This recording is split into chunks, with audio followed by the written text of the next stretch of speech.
Assalamualaikum warahmatullahi wabarakatuh. Waalaikumsalam warahmatullahi wabarakatuh. Apa kabar kalian hari ini anak-anak? Sehat, Ibu. Sebelum kita memulai pelajaran hari ini, alangkah baiknya kita berdoa menurut kepercayaan masing-masing. Berdoa mulai.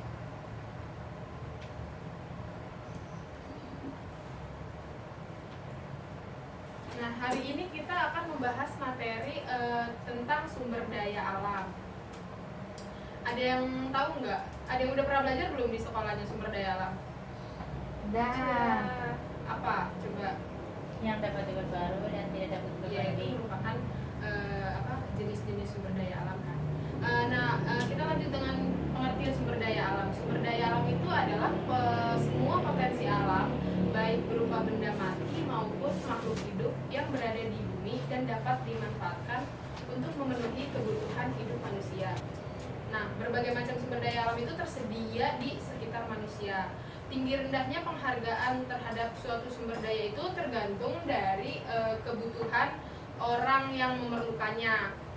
Nah, penggunaan sumber daya alam itu juga ditentukan oleh kebutuhan manusia ditambah dengan kemauan dan kemampuan manusia untuk mengusahakannya. Sumber daya itu ada karena manusia dengan segala kebutuhannya. Nah, sumber daya alam itu kan sangat beragam, sehingga dikelompokkan atau digolongkan berdasarkan pembentukannya, bagian atau bentuk yang bisa dimanfaatkan, lokasinya, dan proses terbentuknya. Nah, adapun persebaran sumber daya alam di permukaan bumi itu persebarannya itu tidak merata ya. Nah, ada yang berlimpah, ada yang minim, bahkan ada juga yang tidak ada sumber daya alam sama sekali di daerah tersebut. Nah, adapun sumber daya alam yang dapat dibedakan itu menjadi beberapa macam. Yang pertama itu berdasarkan kemungkinan pemulihannya. Dan ini jenis sumber daya. Dicatat ya.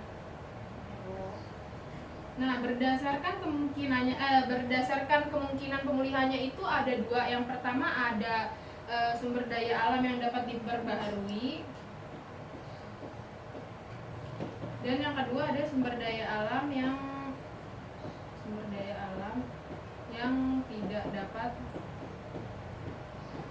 diperbaharui. Nah, sumber daya alam yang dapat diperbaharui itu jika digunakan secara terus-menerus itu, maka dalam jangka waktu tertentu akan kembali seperti sedia kala dan bisa juga digunakan lagi untuk diambil manfaatnya. Contohnya apa sumber daya alam yang dapat diperbaharui? Tumbuhan, matahari, air. Itu merupakan contoh-contoh sumber daya alam yang dapat diperbaharui. Nah, terus yang kedua ada sumber daya alam yang tidak dapat diperbaharui, yaitu sumber daya alam yang jika digunakan terus-menerus maka lama-kelamaan akan habis dan tidak bisa dihasilkan sendiri oleh manusia. Contohnya Emas, ya, terus minyak bumi, batu bara, ya yang kalian sebutkan tadi merupakan contoh sumber daya alam yang tidak dapat diperbarui. Dan contoh lainnya tuh kayak gas alam, terus bahan mineral seperti besi, tembaga, timah, kayak gitu. Nah, terus yang kedua berdasarkan bentuk yang dapat dimanfaatkan.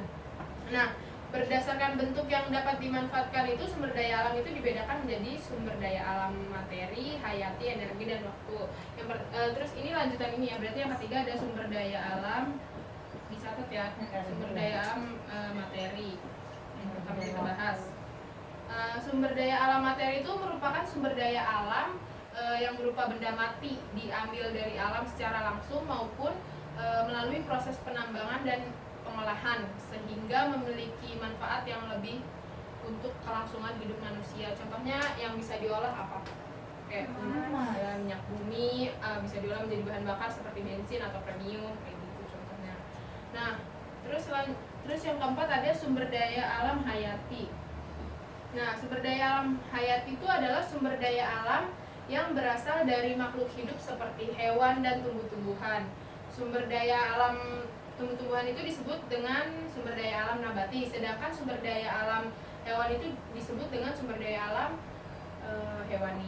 Nah, contoh sumber daya alam hayati itu kayak Sumber daya alam hewani itu terdapat berbagai macam daging, susu, telur, dan ikan. Nah, terus sumber daya alam nabati itu contohnya kayak padi, jagung, gandum, seperti itu. Lalu selanjutnya ada yang kelima, ada sumber daya alam energi. Nah, sumber daya alam energi ini adalah sumber daya alam yang dimanfaatkan energinya. Penggunanya itu bisa secara langsung maupun melalui proses pengolahan atau industri. Contohnya tuh kayak minyak bumi, gas alam, batu bara, sinar matahari, dan kayu bakar. Nah, yang keenam ada sumber daya alam ruang. Sumber daya alam ruang adalah tempat atau wilayah yang diperlukan manusia dalam hidupnya. Nah, sumber daya alam ruang ini sangat dipengaruhi oleh letak, topografi atau relief, kondisi tanah, tata air, dan sebagainya. Ruang dalam hal ini tuh berarti ruang untuk mata pencaharian seperti pertanian dan perikanan, tempat tinggal, arena terbuka, lapangan, dan lain-lain gitu ya. Nah, terus yang ketujuh ada sumber daya alam waktu. Sumber daya alam waktu adalah sumber daya yang ketersediaannya itu terikat dengan waktu atau musim. Selanjutnya jenis sumber daya alam berdasarkan lokasinya. Nah, berdasarkan lokasi itu ada terestrial. Nah, terestrial itu sumber daya alam yang terdapat di daratan. Contohnya hasil hutan, bahan galian atau tambang. Terus yang selanjutnya ada akuatik. Akuatik adalah sumber daya alam yang terdapat di wilayah perairan. Contohnya kayak apa? Contoh yang ada di perairan. Ikan, rumput laut, terumbu karang, ya seperti itu. Selanjutnya masih tentang jenis sumber daya alam, yaitu berdasarkan proses terbentuknya itu ada 3, yaitu sumber daya alam biotik, terus sumber daya alam fisik. Ini berdasarkan bentuk tadi ya Bu ya? Ya, yang ini berdasarkan bentuk.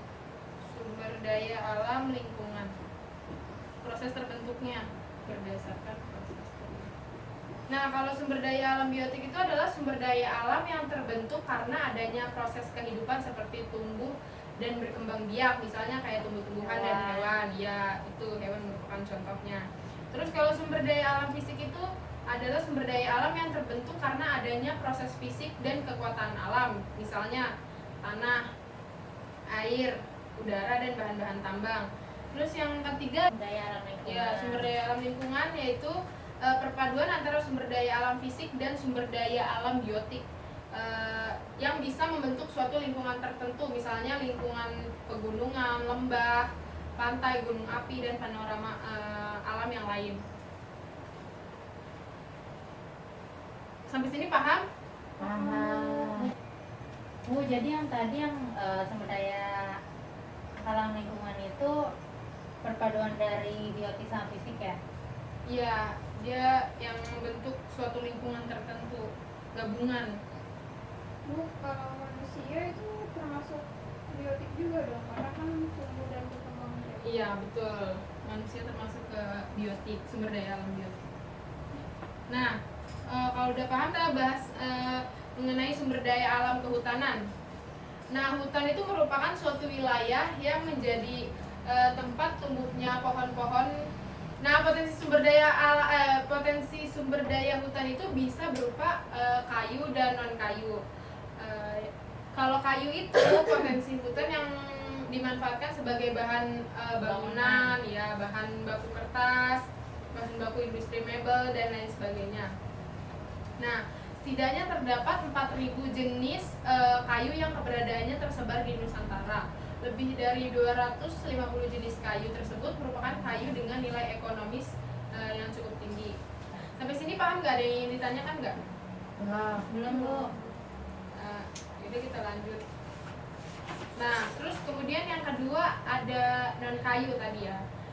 Beberapa hasil hutan non kayu, contohnya tuh kayak Madu. ya, terus buah-buahan, jamur, damar, ya, dan lain-lain. Terus selanjutnya ada tentang pertambangan. Indonesia merupakan salah satu negara di dunia yang kaya akan bahan tambang. Beraneka bahan tambang tersedia untuk memenuhi kebutuhan dalam negeri maupun luar negeri. Aktivitas pertambangan telah menghasilkan banyak devisa bagi Indonesia. Yang pertama ada minyak bumi. Dan gas bumi. Minyak bumi dan gas bumi itu merupakan sumber energi utama yang saat ini tuh banyak dipakai untuk keperluan industri, transportasi, dan rumah tangga. Nah, tahu nggak kalian persebaran minyak bumi di Indonesia itu ada di daerah mana aja? Cepu. Bekasi, Di Babelan ya, di Babelan. Sumatera, Jawa, ya Jawa juga ada. Terus di Kalimantan, Maluku, Papua dan lain-lain. Sebenarnya banyak ya Bu, tapi persebarannya beda-beda, ada yang banyak ada yang dikit gitu. Ya tergantung daerahnya. Tuh. Nah terus kemudian yang kedua ada batu bara. Batu bara adalah batuan sedimen yang terbentuk dari sisa tumbuhan yang telah mati dan mengendap selama jutaan tahun. Ini sama aja kayak fosil berarti ya Bu? Batu bara. Ya tadi proses batu bara. Oh prosesnya. Iya sama seperti fosil. Kalau batu bara itu kan terbentuknya dari sisa tumbuhan. melakukan Ya melakukan. Nah unsur-unsur penyusun batu bara itu ada karbon, hidrogen, dan oksigen. Energi yang dihasilkan dari batu bara itu bisa digunakan untuk pembangkit listrik, untuk keperluan rumah tangga, pembakaran pada industri batu bara atau genting, semen, batu kapur, ya kayak gitu contohnya. Genting tuh genteng. Iya genteng maksudnya.